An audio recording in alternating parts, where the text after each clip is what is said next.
This is the 2 Cents Podcast brought to you by Ask Us Why Christian Apparel. My name is Jeremy and I am your host as always. And in this podcast, I interview people that I believe have the wisdom, experience, or knowledge, or all three, of topics that I believe are important and relevant for us to understand and navigate today in this crazy world we live in. If you love this podcast, we hope that you continue to listen along with us as we drop episodes every other Thursday. If you want to get to know our community and be a part of it, you can always jump on our Instagram, which is Ask Us Why with 2 Ys. And you can also check out our shop at Ask Us Why Shop. And you can see all the different apparel options that we sell and our different accessories, our newest drops that we're coming out with, so you can stay up to date with everything that we're doing. We hope you love these episodes. And with that being said, let's jump into this.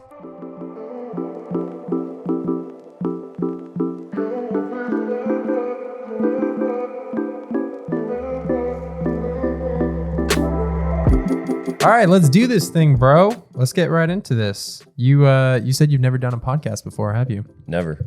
First time on the mic. First time. So first time picking it up. I've never heard my voice like this. It's kind of cool. It's pretty fun. But also not, because most people don't like their voice, me included. Usually, like when you listen like Unless this, like it's Beyonce. fun. But then when you listen back, that's when you're like, that's weird. Yeah. Usually, and if it's in not good audio, more people typically don't like it. But when it's in like higher quality audio, Yeah. you're kind of like, do I really sound like this? Yeah, 'cause I think I normally listen to my voice when it's on like phone recordings and from phone speakers. Yeah. And my voice tends to be like deeper. Yeah. So then I hear it, I'm like, it sounds so like boring. And Do you have super deep like morning voice then too? It's like Yeah. even worse. Yeah. Just like, hey, Yes. good morning. At least I think I do. Once I'm married, I'll find out. Yeah, once you're married, you're engaged, bro. Yes, sir. This is crazy. This is crazy stuff we're talking about. 67 days Who's left. counting? She is. She has a timer every day. She's like 67 days, 12 hours, and 13 minutes. And then she's like 57, 56. I'm like, okay. But it's in text, right? So she's just getting spam with text messages. She's like, just want to let you know, just a quick reminder that we're getting married. Yeah, I'm like, thanks. I totally forgot. Yeah. All right, guys. Well, welcome back to another episode of the 2 Cents Podcast. In this episode, we are interviewing the one and only Kyle Hildebrandt. Is that how you say the last name? Yeah, you kind of added a T to the end, but it's, Hildebrandt. There you go. Yeah. Hildebrandt. Flows off the tongue. And this man's over here is a nuclear physicist. Could say that. Yeah. That sounds extra. I know. Mainly just engineer. Yep. And then I work at a nuclear plant. Yep.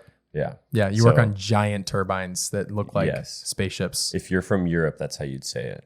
Nuclear physicist? No, I like correcting people that say turbine. Because that technically is like 90% of people, that's how they say it. Yeah. But in America, if you look up Britannica, which is like over there, it says turbine. And then over here, I think it's like, did I lose track of all the dictionaries? It's turbine. Turbine. Yeah. So like the head things. Oh. Yeah.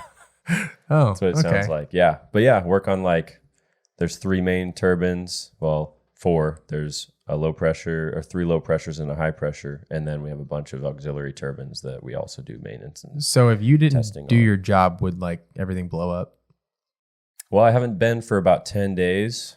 And I think things are actually going better than when I was there. Working. Just because we're not touching things right now. Because like holidays, they try to just like coast through and don't touch anything, do any testing. Right. But yeah, I mean, my job is pretty specific to turbine. And if, lube oil temperatures or we have like bearings that we need checked on and bearings are like this big, right? They can, so like, like our bearings are about 5 feet in diameter on the main turbine. That's actually ridiculous. Pretty crazy. That was an understatement from me then. Yeah. You were like, I forgot there's a camera over there too. That's like, we're just recording it's just you. Me. I was like, wait, did they see how big you are? Yeah, no, it's a large piece of equipment. Like, it's pretty cool. And I pretty humbled to work out there. I didn't even apply. Like it just was like a God thing that he just kind of was like, hey, like here's a good job for you to kind of keep you stable. And so you went to school for it though, right? Or at least engineering? Yeah, mechanical engineering at ASU. And I had no idea that the nuclear plant was even out there. And this is where? Lake Pleasant area? I wish. No? Basically your first rest stop on your way to California Oh, that's basically where it is. Yeah, it's in Tonopah, Arizona. Oh, Tonopah. Oh, okay. Oh, you know where? Yeah, I got a friend that lives out in Tonopah. He got a ranch. It's about all you can do out there. Like, yep. Yeah. Yeah, he had a video of him hurting dogs or hurting animals the other day with his dog.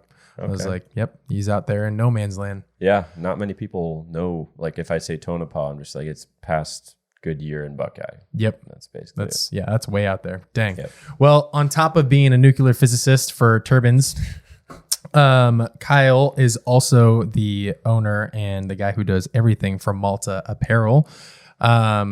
Give us a breakdown for those who don't know what MALTA Apparel is about. How did it get started?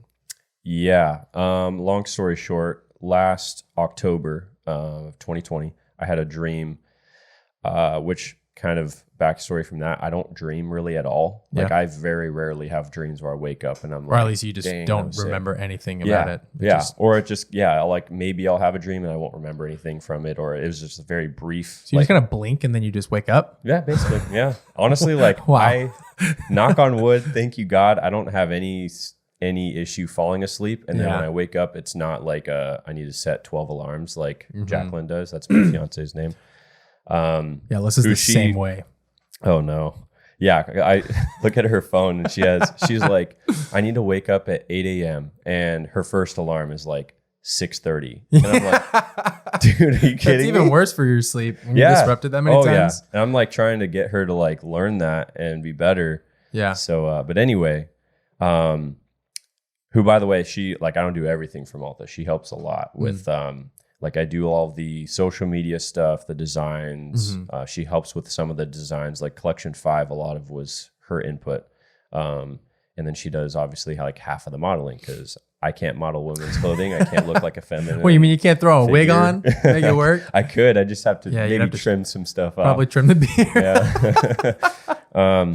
So yeah, last October, I had a dream, very vivid, very just like colorful, and I could wake up and I could tell you right now verbatim what happened.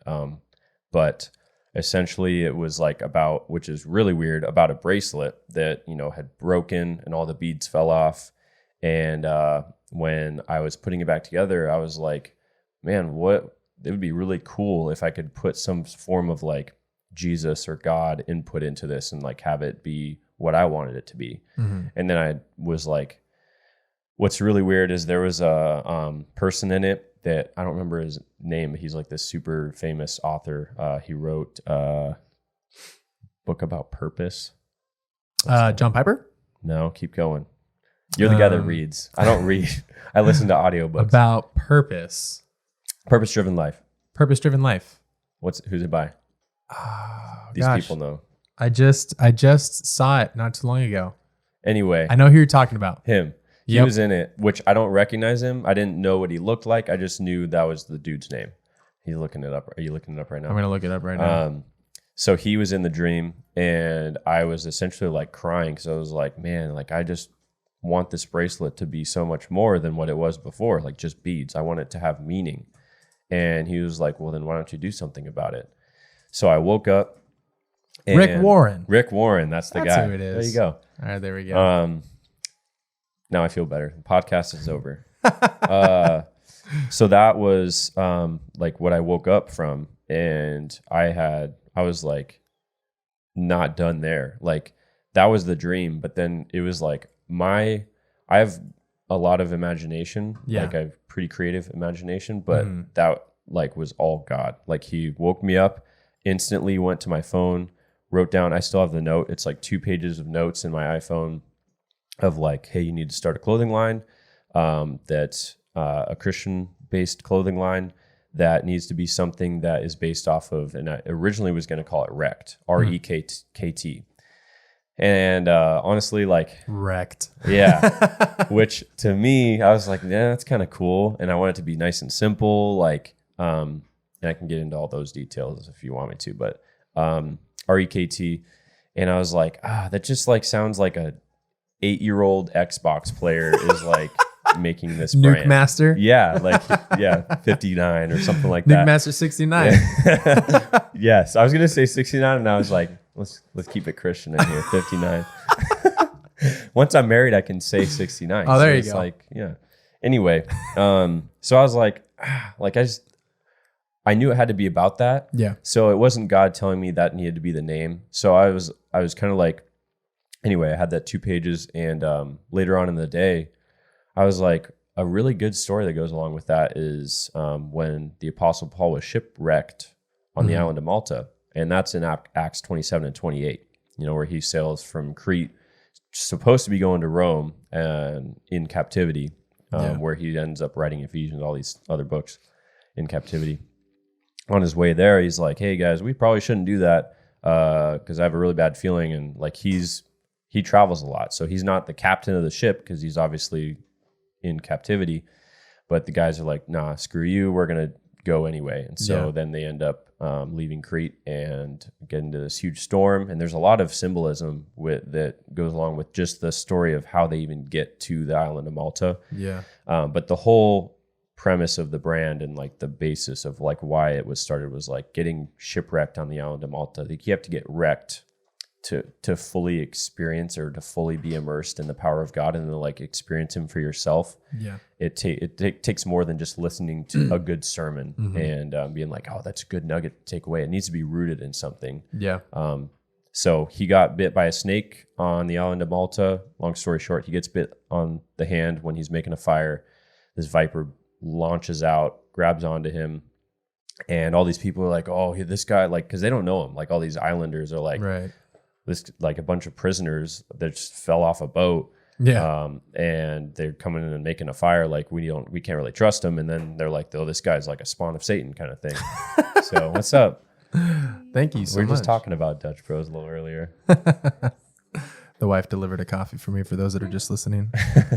Jacqueline, this is what it's like to be married. Jacqueline, help me. Take notes. I don't drink coffee. Not much. But yeah, he gets bit on the hand, and then they're like, oh my gosh, this guy's a spawn of Satan. He's twisted. And then when he shakes it off, and then he doesn't have any ill effects, like because those are super venomous. Yeah, they're like, oh my gosh, this guy's like. They start calling him a god, which isn't something like, yeah, we're gods.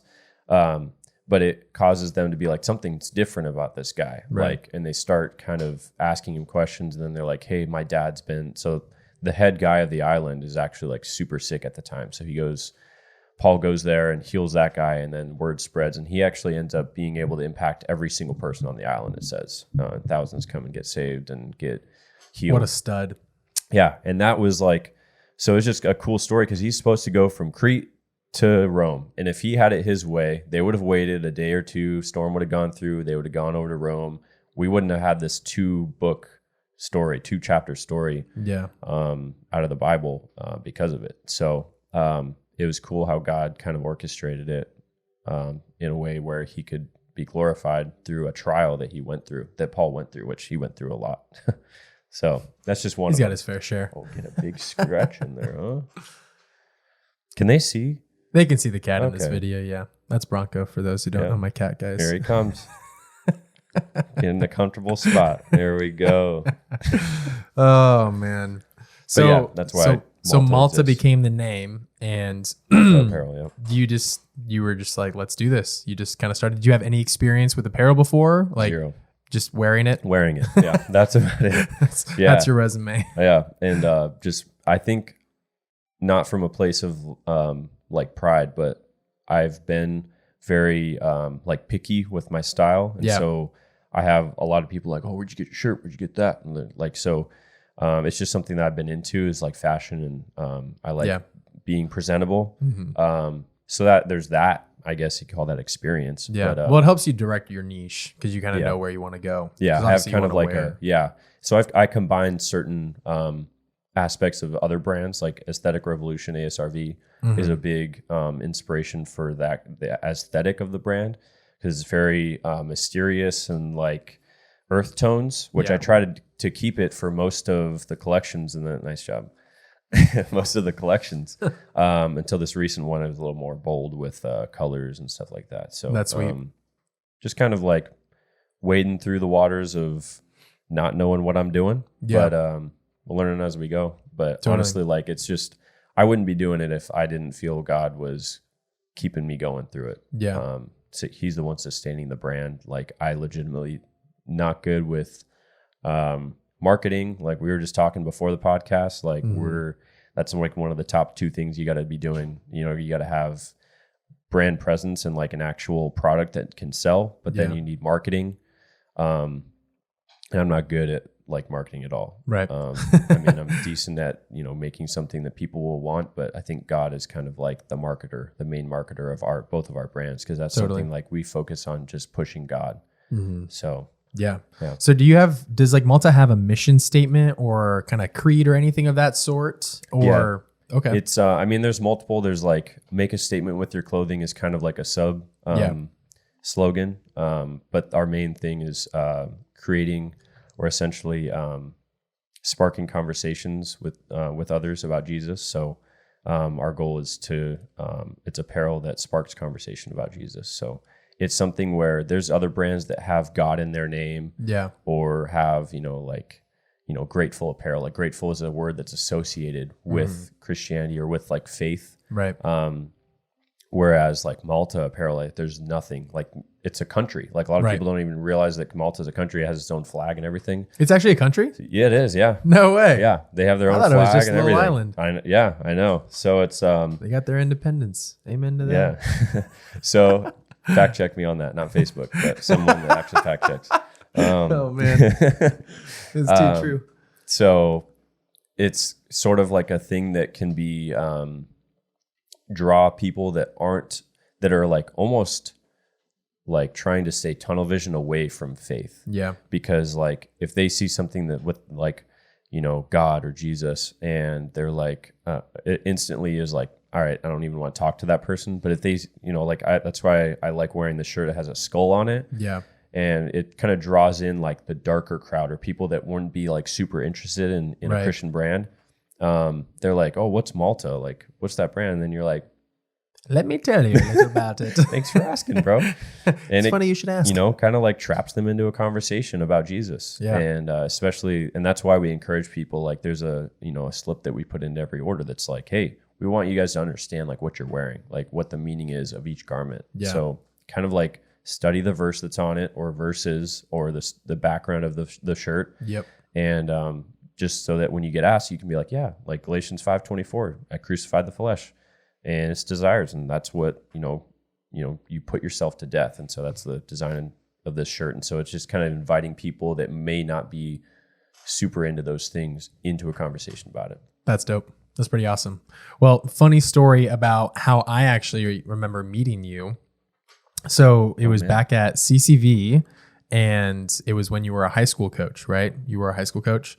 And I remember that they had a section or like a group activity they did for seniors that as they were going, I think it was for seniors, as they were going into college, they really wanted to focus on like building community there and then kind of trying to guide them and plant seeds before they leave. Cause a lot of high school students drop the faith once they go into college. Mm-hmm. And I remember we were getting food and I was in the season where I was like, I really want to be working out and like, I want to get bigger.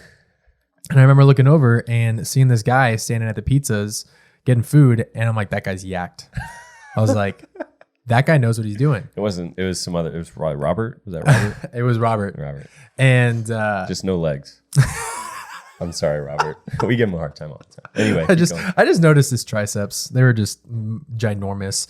And I remember going over, and I remember I got a piece of advice from my grandpa a long, long time ago that said, like, if you want to get better at anything, find someone that's already better than you at it and ask some questions and study or play with them. For him, it was sports. So it was like basketball. That was his thing. And so he's like, if you want to get better at basketball, only play with people that are always better than you. Like lose constantly, but you're playing with people that are challenging you to be better. They're also going to give you the pointers and tips that you're not going to get from someone that plays at the same level as you. Because they're like, oh, I watched this one YouTube video and did this. And it's like, yeah, sure, you might learn something from it. But like those that have done it, that are experienced, it's like, go to those people. And so when I was trying to figure out this whole like fitness thing, I was like, if I want to get huge, I might as well go ask a guy.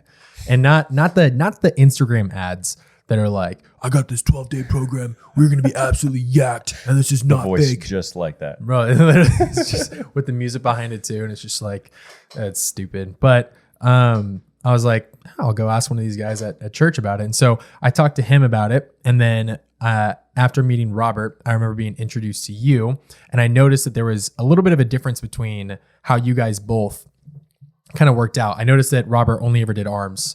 And yes. And I noticed that you had really balanced structure, like overall physique. And I noticed that you also did competitions. And Robert didn't really do as much. Now, Robert loved Robert. I haven't talked to him in a long time, but our relationship has lasted a lot longer, I think, for a lot of different reasons. But I also remember that we worked out just a couple of times together. And I remember getting, I think, workout stuff from Robert. And then I remember getting, I think, some stuff from you as well.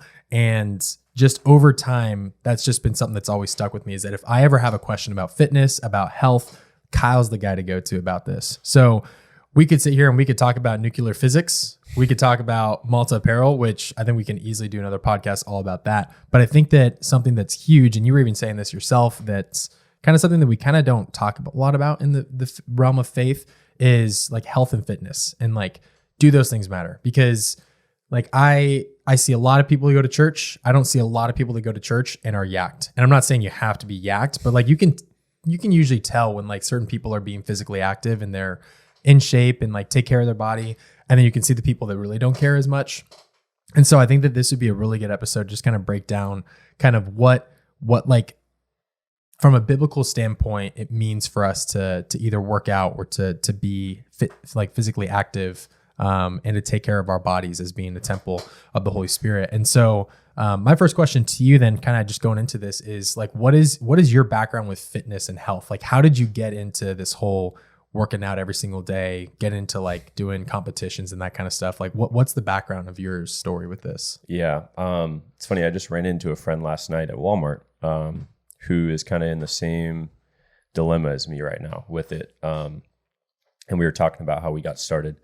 Mine was 10 years ago. I was 18. Wow, I'm 28. Depressing. 10 years ago. Crisis. Yeah. Coming in hot. Man. No, I was, before that, so I can back up. I was a really skinny high schooler, junior higher. When I graduated high school, I weighed 130 at the same height I am now. 5'11", 130. I was super athletic. What a unit. Unit.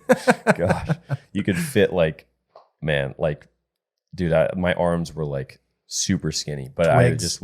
I was very, I still got like, it was weird. People were like, "Oh, you're super cut," and I'm like, "Yeah, but it's just like skinny cut. Like it's just because I don't have fat. Like that was it." And I always was like, I want to be. And so I got into working out when I was 18. When I went off to college, I started ASU. When I was a freshman, I'd literally wake up every morning like 6:30 in the morning. And legitimately, when I say every morning, it was every morning before my 9 o'clock class, and just go and work out. Longboard over. And I just kind of got into the habit of doing that. And it was more out of a way of not feeling so small and skinny and overlooked. And I wanted to be that guy that was like respected, and like people would come up to him and be like, "Bro, you're huge." And so it definitely started from a place of selfishness and, wanting to build myself up, which I think kind of has stayed, whether it's, kind of, in the forefront of my mind and I keep pushing it back, or it's just something that just kind of like is there and I don't realize it. And I think it was there and I didn't realize it until recently that that's something that I just kept craving, was like just the attention and like validation from people. Yeah.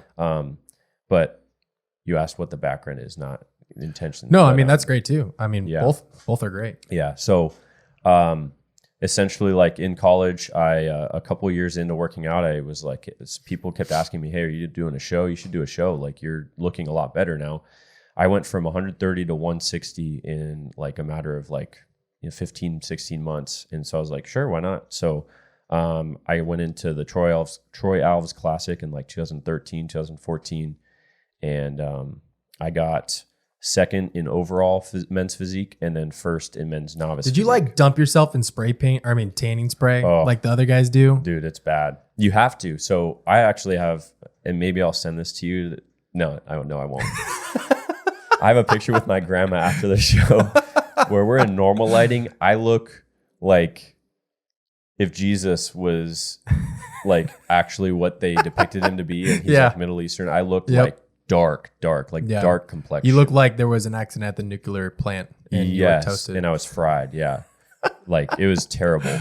Why do they do it? Is it because it's the angles and the shininess? Light, yeah. They have light from the bottom of the stage and above the stage, and it's all like super high intensity LED stuff. Jeez. So if you're up there and you don't have a dark complexion, you're not going to get those kind of like, you're not going to see the roundedness of your shoulders or like the definition of your abs or whatever. Can't just send them like an Instagram picture or something? Yeah, be like, hey, use this looked really good. I didn't edit it, I swear. Yeah, there's just a lot of like crazy lighting. So you have to be very dark when you go up there. So did that, and I was like, all right. It was more of just like to check off the list and kind of because I more so just kind of work out to maintain a figure. And honestly, like it's been 10 years now, and I will tell you, the last few months I have worked out less in the last few months than I ever have in the last 10 years. Wow. I didn't know what other questions you had, but I could keep going, honestly, like about kind of intentions with working out and like how biblically we need to be really sensitive to why we're working out. Our mission statement here at Ask Us Why is pretty simple. It's that we believe passionately in supporting, mobilizing, and discipling believers to carry out the gospel wherever they go. And I'm super passionate about just teaching Jesus and bringing him to the world and helping you grow in your faith. But even more than that, I'm also really passionate about apparel. It sounds strange, and I wasn't really the type to do that. If anything, I'm someone that doesn't really wear any kind of designs. I mean, even the shirt I'm wearing right now does not have any designs. And for a long time, I didn't go anywhere outside of that. That was my thing. I just was kind of held off to that. And maybe you're someone that's like, I don't really wear Christian apparel. I'm not really into that. And maybe it's cringy for you, or maybe it's just not your style. But what changed my mind about it is that when you wear something as simple as a phrase that says, ask me about Jesus, or Jesus is king, or let me tell you a story, whatever the design is, that it creates opportunities and like circumstances that would rather either not happen if you didn't wear a shirt like that when you're in public. I mean, I've had conversations with people about my shirts that I wear. I've had people that have, just complimented it. It's really cool, but it opens up opportunities for new relationships with other believers. If you didn't know that they were a believer before, it also opens opportunities for those that are non-believers that want to know more about Jesus and a relationship with him. And we know that we are all called to share the gospel, and it can be scary, but that's why here at Ask Us Why, we're so passionate about trying to support and disciple you to do that. And so we create videos that are called Design Inspiration that go through each design that we've created, sharing along the message that we hope to intend to share, that we want to support and mobilize you to do the same. And so we'll share those videos with you guys, but we'll also post about it. And so our hopes is that you're being equipped properly to go out and to share the gospel. And you don't have to know everything. You don't have to be someone that's this guru. What really matters is that you just have a heart for sharing Jesus. And we want to do that and create more opportunities for you to do that. And apparel is a great way to do that. So if you love Ask Us Why and what we do, going to our shop and buying something from there is one of the best ways that you can continue to support us, alongside either following us on social media or sharing the content that we create with your followers or friends and family. So if you want to support us in some way, that is one of the best ways that you can do that. And it would mean the world to us as we continue to grow this community and focus on building the kingdom for Jesus. With that being said, we'll jump right back into the episode. That's something that's huge like I was saying earlier, like ads just all the time. Like I've even, gotten some of the programs before because I'm intrigued with like their method of how you can, cut the fat and build muscle. And it's super tempting. Like we see that like the fitness world, like especially brands nowadays, I think brands and like apparel companies are really pushing into that. And so Alpha Elite's been around for a while, I think. Yep.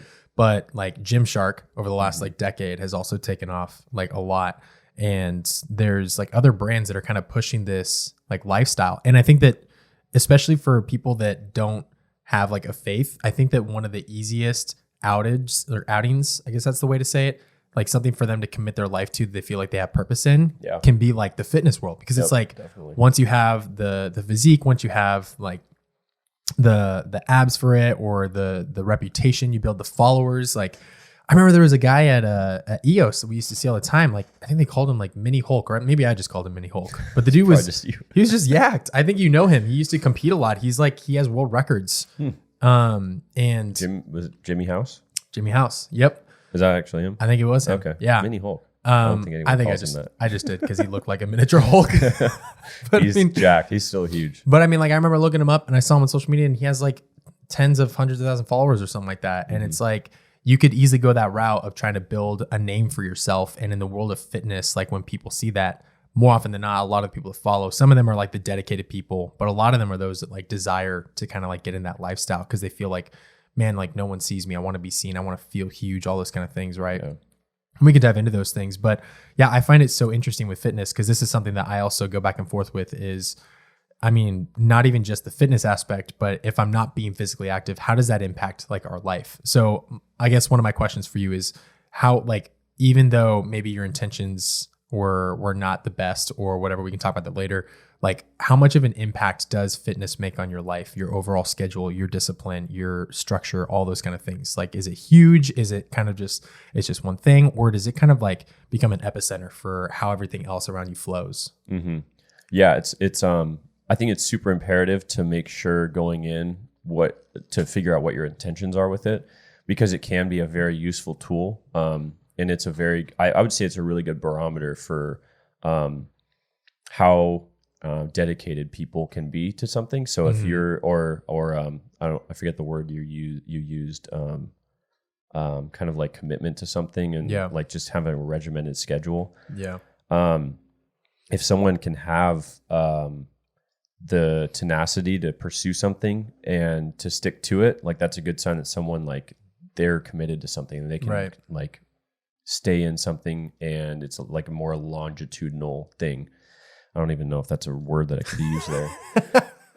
We'll let that one pass. Hey, I'll look it up. I think after. It's a word. I think it is. I don't know if it's a word used in the right context, but I think it has benefited me a lot in the aspect of it keeps me from doing a lot of like, it is a very good outlet to when you're feeling stressed or you have a lot of anxiety or you just like aggravated about something. You go there and it honestly does help. Yeah. And that's not to say like that's what you should do. You should go work out and work out and like take it out on the weights. That's what I would say is you just take your anger out on the weights. Like honestly, like, and that's the last few months is that should not be your crutch or your kind of like saving grace of getting out of something like a situation where you're feeling like that. But it does, I think, and even the Bible talks about in 1 Timothy 4, verse 8 talks about, where while physical fitness and like staying in shape is of good value, it says some, the word some is in there for a reason. It pauses and then goes on and says, but spiritual fitness or your actual, godliness is much more important because it has benefits from both this life and after. Yeah. Whereas you can only keep your body here, like it's the temple of God. It's only here. You're a vessel for God for 80 years or however long you're here. And then after that, it's eternity without it. So, you got to really watch like how much time you're putting into the gym opposed to, your spiritual wellness and your just ability to combat anything that kind of, Satan brings your way. Yeah. Because if you're 2 hours a day at the gym and you got maybe 5 minutes, 10 minutes a day, like, and where your treasures are, there your heart is. And that's, if you're putting money and your time into things that aren't God, you'd be really careful. Like you can get really out of control. And I think it did for me, honestly. I would sacrifice, and that's kind of like the negatives. Like there are positives, like to your question, like there are positives of being in a good regimented schedule where you're not going out. Like, literally on Friday, Saturday nights when I was single, I'd be at the gym till like 11, 12 at night and go home. I'd get a good night's rest, wouldn't wake up with a hangover like most people my age. So there's those benefits that keeps you kind of grounded and just pursuing things that are good for you.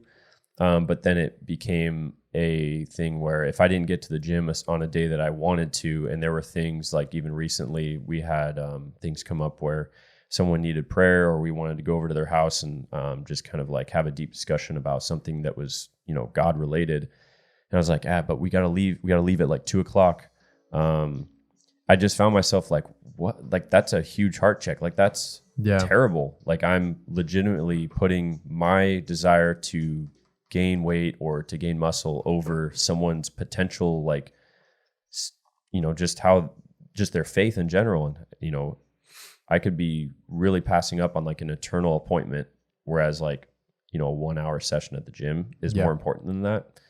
So, I don't know if that answered your question. No, there are a lot of benefits, absolutely. but I would say just be very cautious about it. Totally. Yeah, I think that's interesting. Like, we don't think a whole lot about how, in the same way that like our body's full of muscles that like you train, and like the process of working out is that like your muscles are tearing, right? And then it's recovering, but the idea is you're building more on top of it. We don't think about that a lot with our faith, in the same sense where we think that the idea is that God wants us to have this life full, free of, any kind of problems, any kind of struggles, any of those kind of things, perseverance, trials of many kinds, right? And like that's what it looks like to have a strong relationship with God. But like we see over and over and over again testimonies and witnessing ourselves that when we go through hard trials, we're stretching ourselves, we're breaking down those muscles, spiritually speaking, and it's building on top of it a stronger relationship with God. So like for you in your walk, obviously, like I think you've been a Christian now for a long time, right? Mm-hmm. You were obviously a high school leader during this time too, where I think that you were also kind of in this peak season. I think that was when you're kind of doing some of the performances too. Did you ever notice like those kind of principles overlapping into your spiritual life, or do you feel like it was kind of separate from the two? Because there's obviously like the balance of understanding, like we're talking about physical, like being fit, like going working out, doing those things, and understanding like where does that fit in biblically? Like how am I going to do this to honor God? And then there's the other side where it's like I'm just doing this because I want to look good for myself. So for you in your walk with your faith, did you see overlap with you really catching on with that analogy of like, wow, like even reading 1 Timothy 4:8 and being like, wow, like that makes so much sense. Like I need to be practicing the same kind of discipline in my faith as I am with my workouts. Or did you find that it was challenging to kind of do the two, like they were kind of batting heads? I think it depends on the person, but for me, I think they did bat heads. You can definitely translate your, dude, there is a word that I like am reaching for this entire time and I can't think of. Discipline. You can use that, take your discipline that you have to with working out and kind of let it blend into your discipline of having a regimen and wake up in the morning. Like when I was a freshman in college, could have easily just as well done from 6:30 till 8:45, done reading through scriptures or listening to Christian podcasts or reading a Christian book. Yeah. But instead I worked out. And I think it's important to make sure that if you are setting aside time to work out throughout your week or your month, it's important to check, like, am I doing the same in my walk with Christ? Am I still growing as fast or faster in my faith with God? Or is it kind of stagnant? Because like that's the point of working out, is you don't work out to just kind of like, I mean, sometimes people will be like, yeah, I'm just trying to maintain. But really, like, if you made progress, you'd be like much more happy than. Right. And that's why people work out. Like, I don't think anyone is like, all right, I'm going to work out just to kind of float and hopefully just kind of look the same the rest of my life, unless you're just like The Rock or something like that. Unit. Not as big of a unit as I was, 130, coming out of high school. But I would say it really didn't translate, honestly, for me. I am a very disciplined, like ordered, and Jacqueline to a point where like Jacqueline was like, bro, you got to like get out of some of your routines. Like I was like very structured. Yeah. Like Monday this, Tuesday this, Wednesday this. And I think now that I've kind of had the perspective of like, man, I was like working out for all the wrong reasons. Like there were a few good reasons, but a lot of the reasons were more self-centered and self-seeking and things that would attract attention to me. And even something that came up last night with the guy that I ran into at Walmart. He said, I was kind of telling him like how I was feeling convicted about, being at the gym so much, and to the point where I would like legitimately be there instead of somewhere praying for someone. Like that's terrible. And he was like, because he's a Christian too, so he was talking about it, and I think it kind of prompted him because like mid-sentence when he was like, yeah, but like, don't you think like when you have better conversations with people at the gym, if you're like, he's like, if I have a huge pump and I'm feeling good about myself and wearing a tank top and like I'm like looking big, I find myself having like more engaged conversations with people because they want more information from me, and they are like, wow, this guy's big, and they'll come up to me and talk to me. And he's like, so if I didn't work out and didn't look like that, then I wouldn't get all like that attention. People wouldn't, it's more of like a respect thing. Like I wouldn't be as respected. And he was like, which I guess is what you're getting at. Like, why do we care about that? And I'm like, exactly. Like, why do you care? Like, people are coming to you for workout advice. They're not coming to you because you're wearing like a Christian shirt. They're like, bro, where'd you get that shirt? And that's why I actually wear MALTA stuff in the gym a lot now too, is just to spark those conversations, because my intention of being at the gym. Yeah. And this is like pushing PG-13, but I go there because I want my wife, Jacqueline, in 2 months to enjoy sex with me. Yeah. She will enjoy that, obviously, like if I'm where I'm at now, but I'm like, well, you want that LGN, bro. What's LGN? Look good naked body. LGNB? Yeah, LGNB. Oh. I'd never heard of that. Yeah, I learned that in my engagement too. So. Oh, okay. There you go. Well, maybe I was like a few months away from learning that, but yeah. Yeah, that's like legitimately one of the reasons now. I mean, I think I said it. I was like, oh, I want my future wife to appreciate me and like be like just enjoy it. This is more for my wife. And I was like, that was just saying that. Yeah. I was just saying, just like a lot of people are like, oh, it's the temple of God, so that's why I work out every day. I'm like, yeah, okay. Are you reading your Bible every day? Because like the temple of God also needs to have like the Spirit moving in it. Like you can't just have the Spirit in you and then just go to the gym and be like, all right, the temple of God is nice and clean and looks beautiful now. And it's but like, it's okay, but what's in it? Yeah, what's in it? Yeah. So that's good.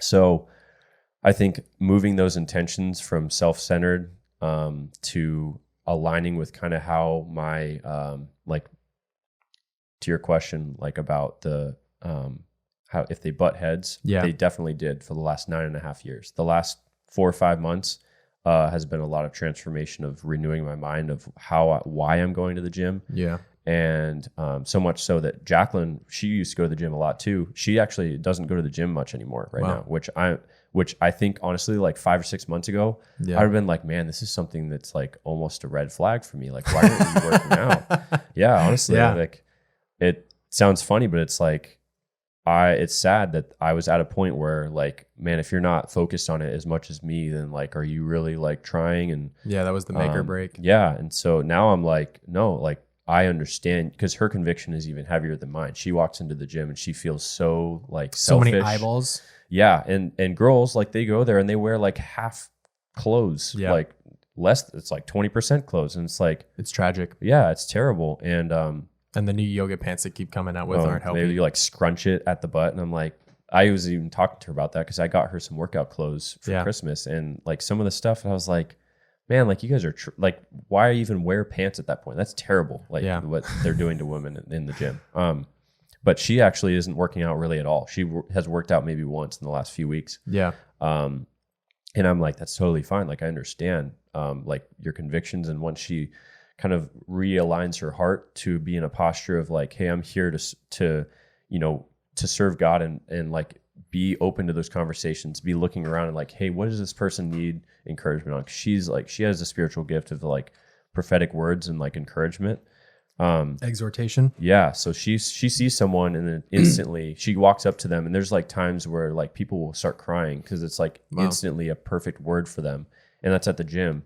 And so she's trying to get into a place where like that's her main focus, is being there for other people, but also like maintaining her health. Whereas before it was like, it was a lot of comparison and like, feeling bad about herself and like wanting to look better and be like more attractive and like get attention. Should have brought Jack in on this, bro. I know. Need that girl's perspective. Yeah. And that was the thing is, when you texted me like that, it was, like a one-on-one things. I was like, okay, like, and she works today. And that was something we talked about. I was like, she was like, man, that would be cool if I was Let's do a round 2, bro. I'm down. Yeah. I could do whatever I want with this. This is my business. Yeah, dude, she's sick. And she talks twice as much as me, probably 4 times as much as me. That's average for women. So you might want to have like all cameras focused on her. I think straight up, women. Let's look this up. Like how many words? It's like 35,000 to 10,000 or something like that. How many words do women speak a day? 20,000 words. Oh, that's more than that. And then I'm gonna look up men. 7,000. No, there's a bigger gap than that. Really? Sure. Oh, that was Google's first one. But that's average. So yeah, true. Most girls ain't average and most guys ain't average. You know. True. Well, does that make sense? Yeah, I don't know.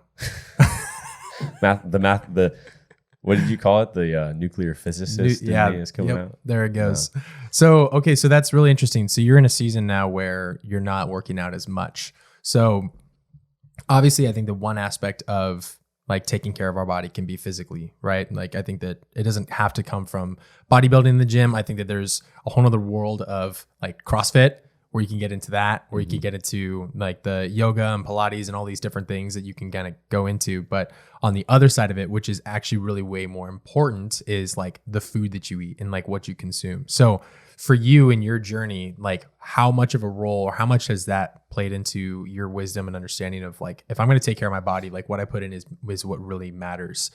Like, obviously I've learned a little bit here and there about like sugars and carbs and try to avoid the bad carbs and don't put so much sugar in your body and those kind of things. But even more than that, it's just like the discipline of when you don't want to make food and there is Taco Bell right down the street. Like I just had Del Taco last night. R.I.P. Like I would love if you can pour into that just a little bit for even myself included. Just like what does it look like for food for you? Like what does your diet look like right now? And maybe it's not maybe where it used to be, or maybe wherever your peak was. What is that experience like? Like what does it look like food wise for what you consume, and how important is that? Yeah. So honestly, I kind of like really honed in on just the macros because that's all you really focus on as a bodybuilder. Or and physique. What is macros? Yeah, macros are your main food, your main nutrients that you're wanting from food, especially when you're working out and trying to gain muscle. Yeah. If your goal is to lose weight, then you want less carbs, less fats, less calories. But if you're trying to gain weight, gain muscle, then you want a little bit more of those. Depends on like what kind of body type you are. If you're endomorph, ectomorph, mesomorph. And so as a ectomorph, like I'm like skinnier joints, so it's harder to build like larger muscle, like just more bulky muscle. Yeah. So I use like a mass gainer, which has like 50 grams of protein, which is typical. I remember you drinking that when we went and got Chipotle. The thing was like this big, 45 ounces. I was like, oh, is that water? And you're like, no, it's a protein shake. And I was like, yeah, just in that tone too. I was like, no, it's a protein shake. Dude, I like threw up the first time I drank it because it's 45 ounces. That's ridiculous. That's like a Polar Pop, one of those giant sodas down the street. You could either drink a really nice soda or you could drink protein. Yeah. Plain. Straight up. Yeah. It's literally like, it was fat like in a bottle because it's 1,300 calories. Jeez. Did it taste good at all? Or is it just decent? Filling? It's decent, but it's super filling. So I found it's really weird. This is like the weirdest feeling you'll ever have because you're filling your stomach with 45 ounces of fluid, which is like, that's already a lot. Super full of all these like nutrients, but it's only those 4. It's like fat, protein, carbs, and calories. And then how like, do you make something like else. That taste good? I don't know. Chocolate. You just add chocolate to it. That's all it is. No, I would like drink that whole thing and I'd be like, man, my stomach feels full, but like it would be making all the noises and like I would feel light and it was so weird. So I don't think that's healthy. Like I legitimately like I'm weaning off of doing mass gainers and just strictly being like, okay, I'll get my protein. But then when you're making food, so like, yeah, when you're trying to maintain kind of like a muscular figure, I mixed like switch those words. I put like Euler into figular. I did that all the time. Muscle figular. All the time. Usually with vowels. Vowels somehow like swap places. Yeah. And I'll replace a U. You haven't yet. You haven't yet. So just don't jinx it, bro. So when you're doing that, yeah, it's mainly those 4 macros, which is what we kind of talked about. But a lot of it now that I'm realizing is you need those like just nutrients from fruits and from veggies and stuff. And so Jacqueline and I have been meal prepping. The last few weeks has been very difficult to do so because we've been out of town with family. It's the holidays. Yeah. So you're eating cookies and all these things. So, and we don't need to prep meals when we have my grandma's leftovers the whole week. So amen to that. That's kind of nice. But when we do meal prep, you want to have like a base, like meat if you're not a vegetarian. Do you recommend meal prepping?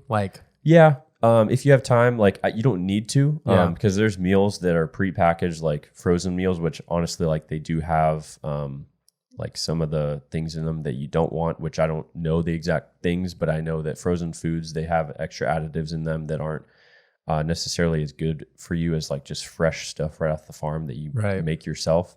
It is more time consuming. We take 3 hours or so every Monday because we have Saturday, Sunday, or I have Saturday, Sunday, Monday off. She has Sunday, Monday off. So we use Monday for our meal prep day.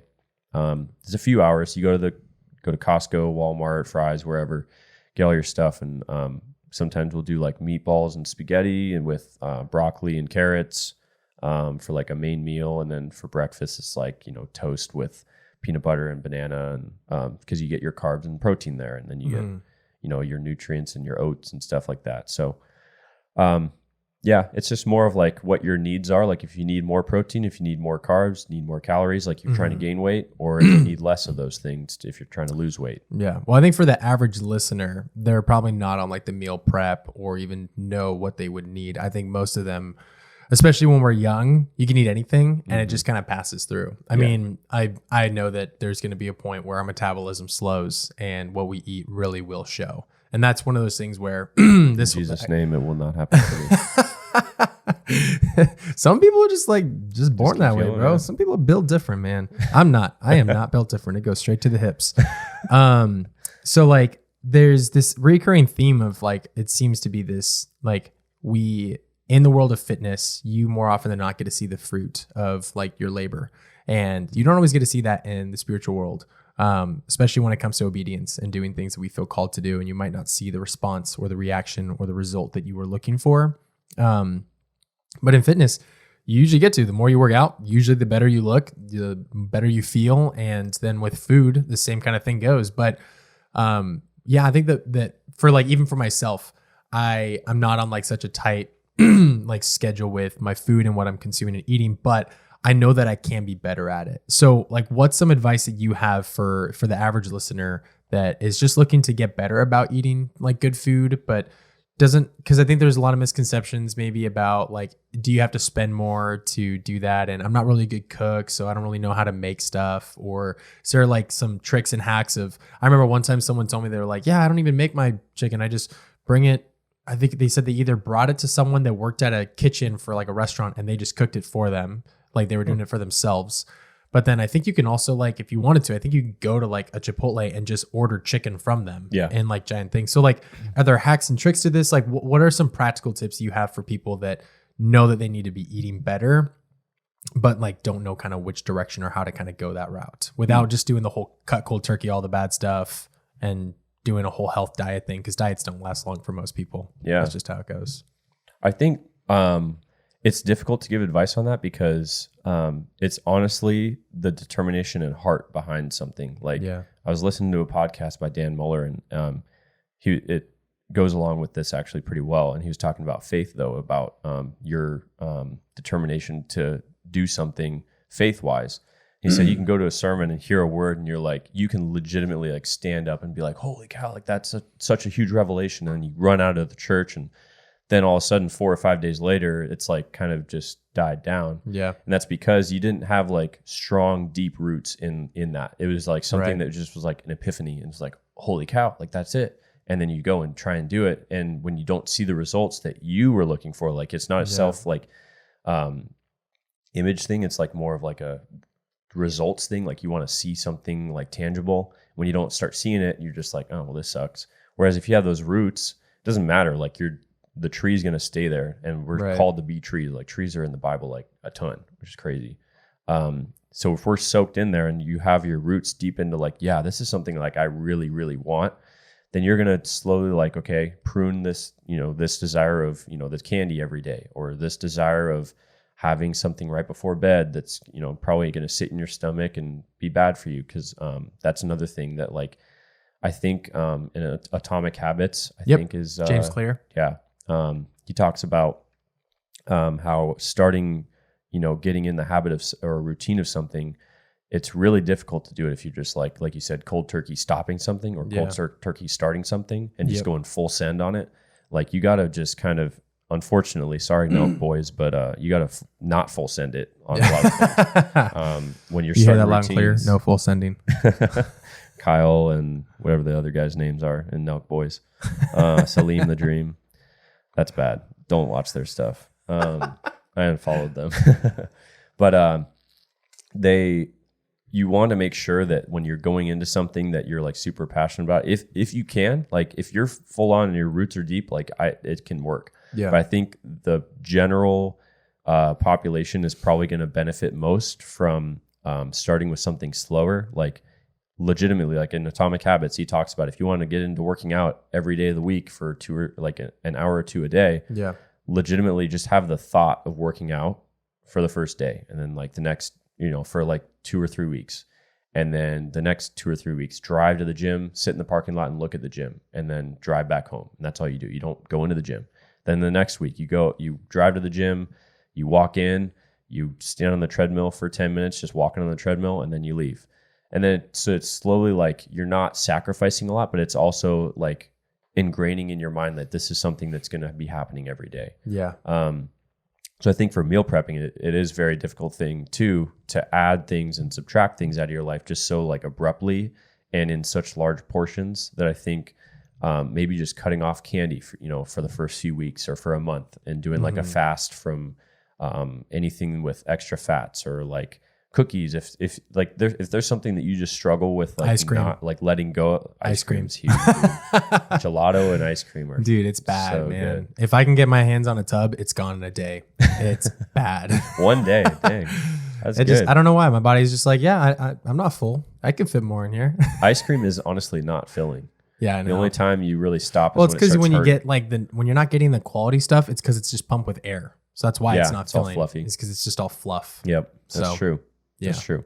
But so if you can find that one thing that kind of is your like Achilles heel, and be like, okay, I can cut some of those things out, just kind of slowly over time, then you can graduate to those higher level things of, okay, now I can incorporate, meal prepping for every day of the week. Or if it's just like a few meals a week, like even just doing that, so you have more healthy meals kind of dispersed into your week until you can finally get into a rhythm of, okay, every Monday, every Sunday, every Saturday, we have a time set aside where we make a meal.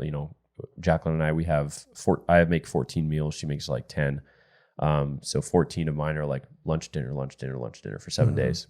And then my mornings are not made. Do you spend a lot to make those meals though? Dude, it's like $60 a week. Wow. It's not bad at all. And you're doing like chicken and then vegetables, rice? Yeah. So recently it's been pasta and either meatballs or ground up beef or ground up turkey, not beef. Ground turkey. Yeah, stay away from the beef, bro. Yeah. Just ground turkey. Dude, are you a turkey bacon guy? Yeah, it's pretty good. I do like turkey bacon, but that's turkey like bacon. Turkey bacon. Turkey baking. No, turkey bacon. I've heard of turkey bacon. Are you into turkey baking? It's like, yeah, sure. I mean, I usually just like, kind of throw it in the oven. Nah, turkey bacon. No. Okay. I've heard of it. You've heard of it? Yeah. My mom got it. She used to, like, growing up for me, like, my mom always got the organic stuff. Yeah. She was always like, she was a Trader Joe's only kind of person, where it was like maybe occasionally like Albertsons or whatever was down the street, but for the most part, it was either Costco or it was Trader Joe's because they needed to be organic. So like, I didn't even have regular Oreos growing up. I had those Jozos. Like, I didn't have SpaghettiOs growing up. I had whatever Trader Joe's, whatever they were. Like Costco's. Like, yeah, literally everything that I had was always healthy. So like, I learned for a lot of my life, like I wasn't even raised on regular milk. Like I was raised on rice milk. Do you know that existed? No, not till now. Not till now. I know almond milk and all I'm telling you right now, it's going to change your life with cereal. I won't drink this stuff by itself. Absolutely not. It's not that great. But when you put it with cereal, it's phenomenal. Because like regular milk is really strong. So you taste that milk with your cereal. But like rice milk, it just does something different for the cereal. But it's also not water because it's not. It's not water, but it's just kind of like, it's almost like it tastes very similar to a like sweetened vanilla almond milk. It's very similar in that regard. But it does have a lot of sugar in it, I think, more than maybe normal milk.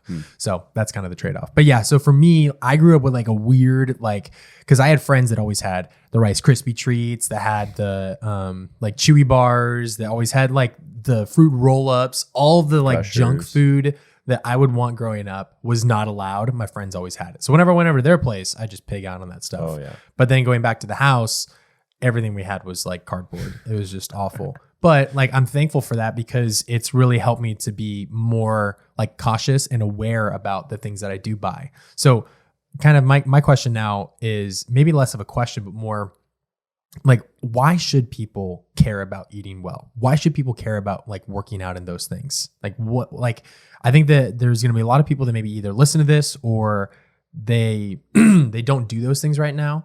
And they don't feel convinced because they either already have like a physique body, or they don't have a lot of extra fat because maybe they have a fast metabolism, because most young people can literally just, anything they eat, it just goes out. Like, it's ridiculous what I see my friends consume sometimes. And I'm like, you one day are going to pay the price for that. Yeah. Because that should not just process normally in your body. But for most of us, we nuggets. Literally like we don't see the effects of it. So we're like, oh, it's not that bad for us.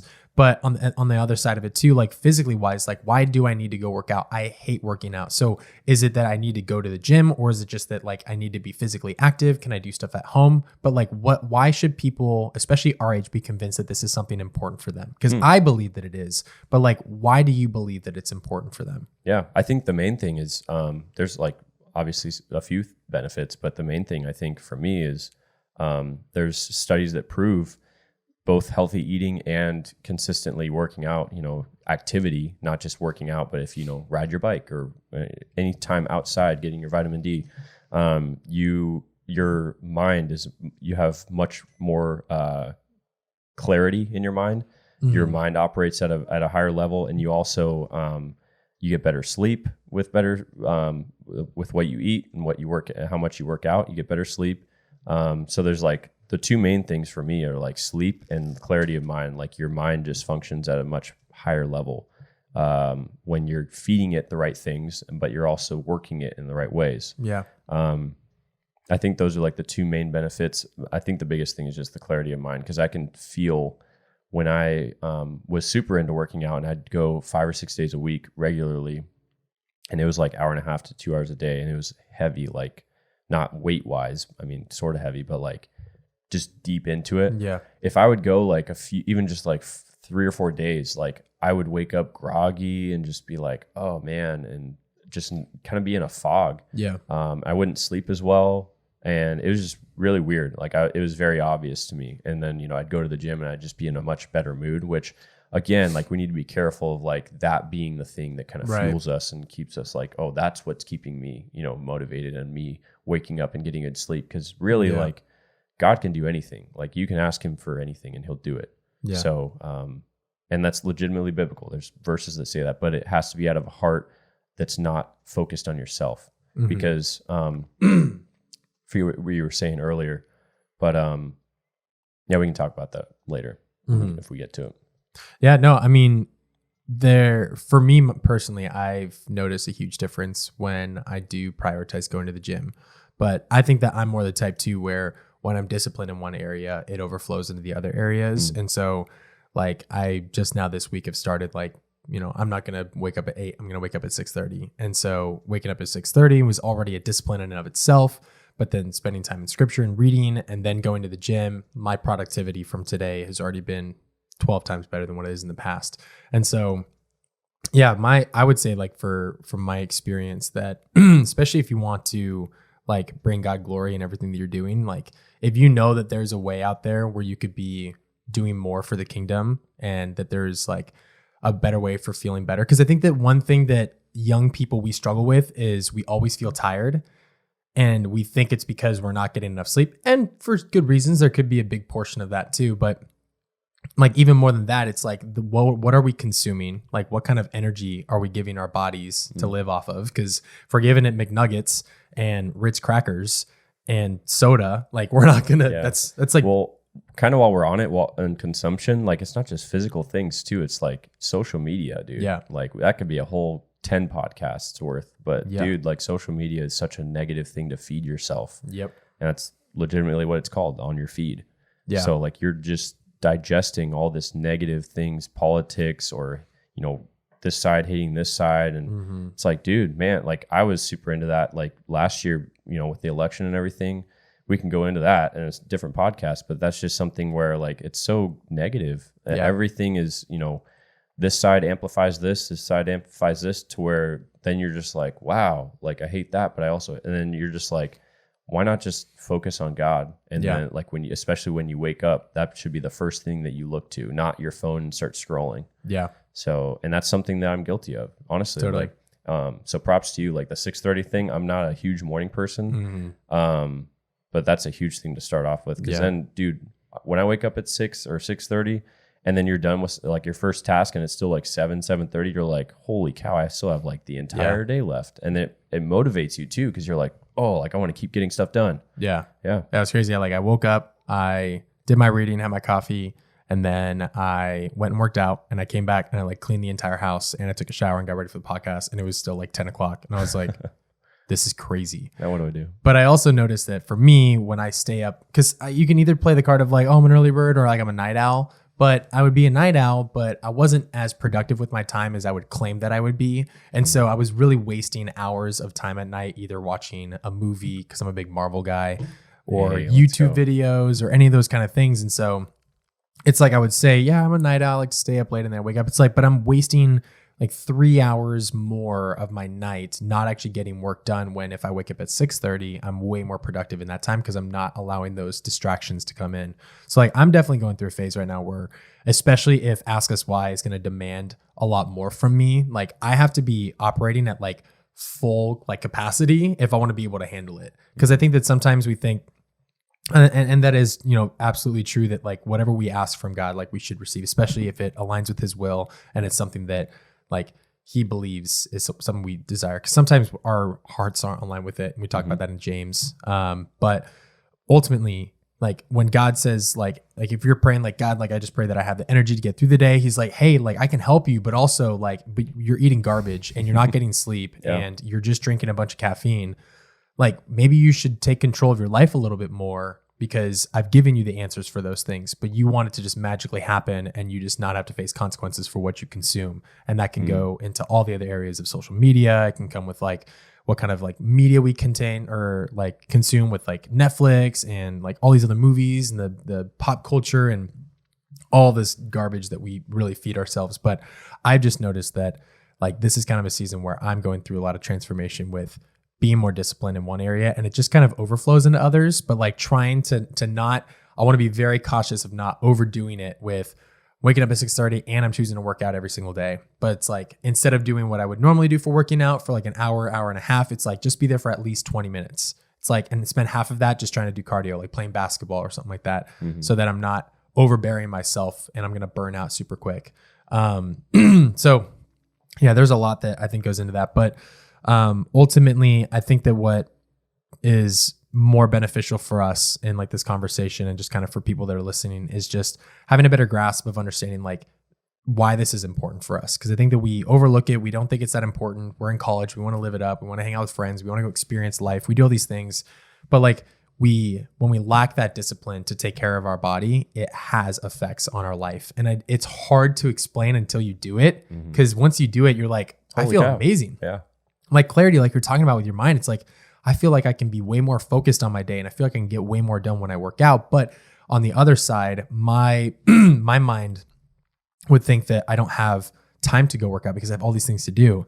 And I'm reading Divine Direction right now by Craig Rochelle, and he's talking about with him in fitness. He was talking to one of his mentors, and he told his mentor that like, he's like, you know, I can't afford to work out with all the work that I need to do. And his response, his mentor, is like, no, you can't afford to not work out with how much you have going on in your life, because you're putting so much pressure, and like how much like mentally and like wise you're putting on yourself and physically, like you have to be taking care of your body. And so I think that this podcast can be super beneficial for anybody who is wanting to like take the next step in their life to make a bigger impact for the kingdom, and just for their own lives to grow spiritually, but also physically and mentally, especially if you're in like education, you're going through college or any of these things right now.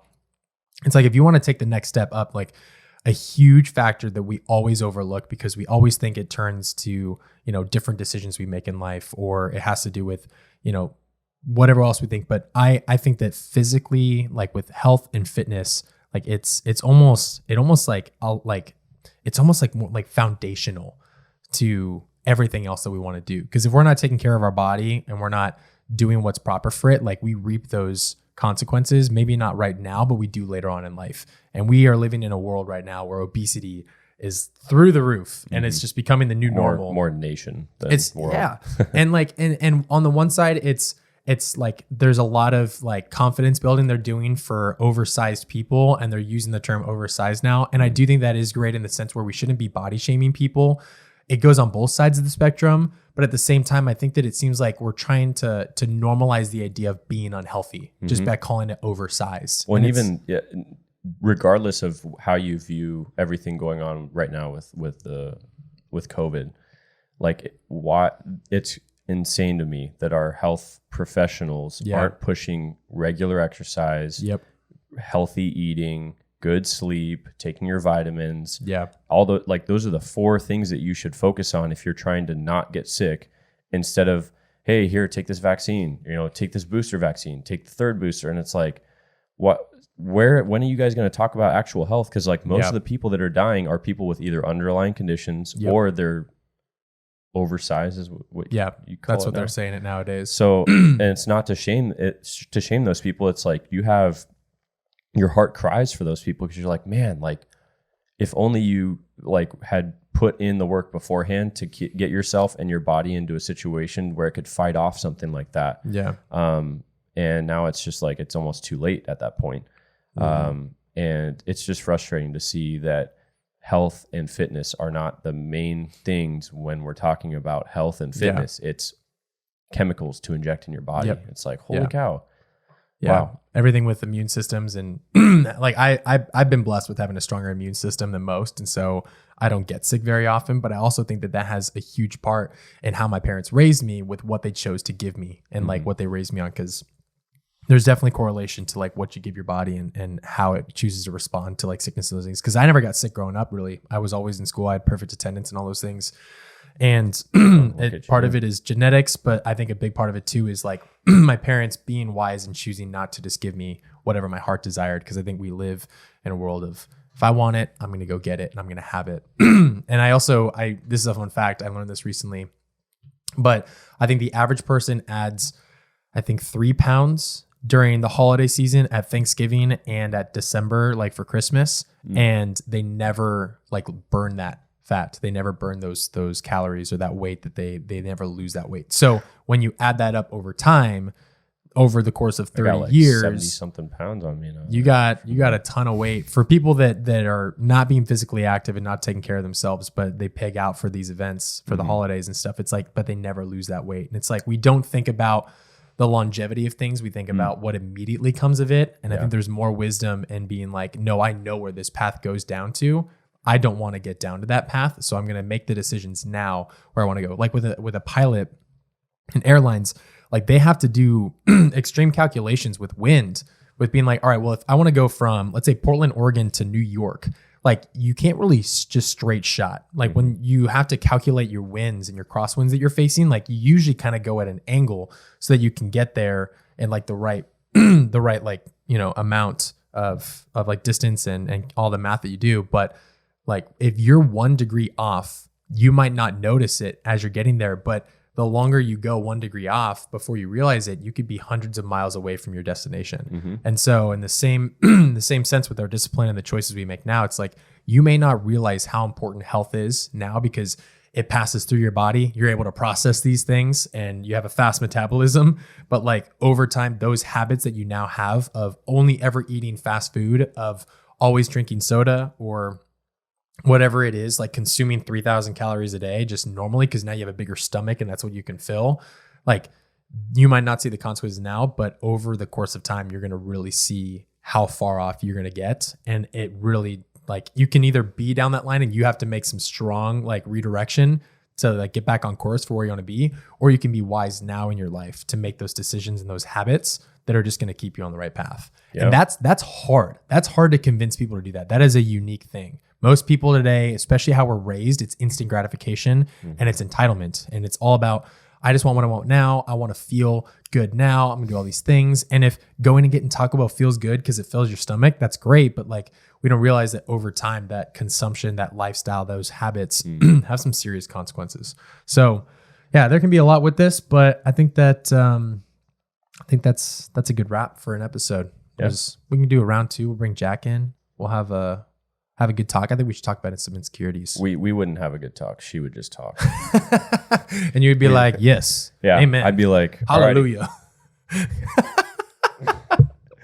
She knows I love her though. Oh, that's awesome. Sweet. All right. Well, thank you so much for being on this podcast with us. Of course. Yeah. Appreciate it, bro. I wish I could say more, go deeper on things, but yeah, maybe next time we can talk about time for more episodes. For sure. Give a shout out. How can people follow you and follow Malta and get involved with what you're doing? Yeah. So Instagram and Facebook are probably the easiest ways, but it's malta.apparel on both of those. And then the website is malta-apparel.com.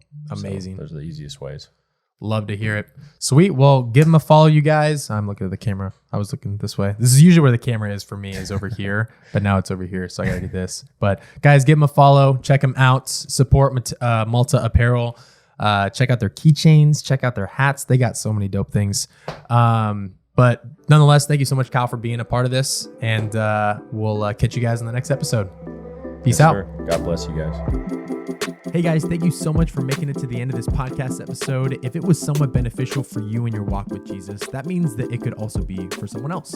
And so I just want to challenge you real quick to share this podcast with your friends and your family, whether that be via social media, whether it be a text message, or if you're old school, send it by email. Either way, we would love it if you would continue to help us reach more believers, as we are passionate about discipling and growing them so that we together as a community can grow the kingdom. Another great way that you can support us is by leaving us a review on Apple Podcasts as well as Spotify. Both of those, when you leave reviews, it really helps the algorithm and helps push our content to other people. But either way, we love you guys. Thank you so much for being a part of us and on this episode, and we will catch you guys in the next one.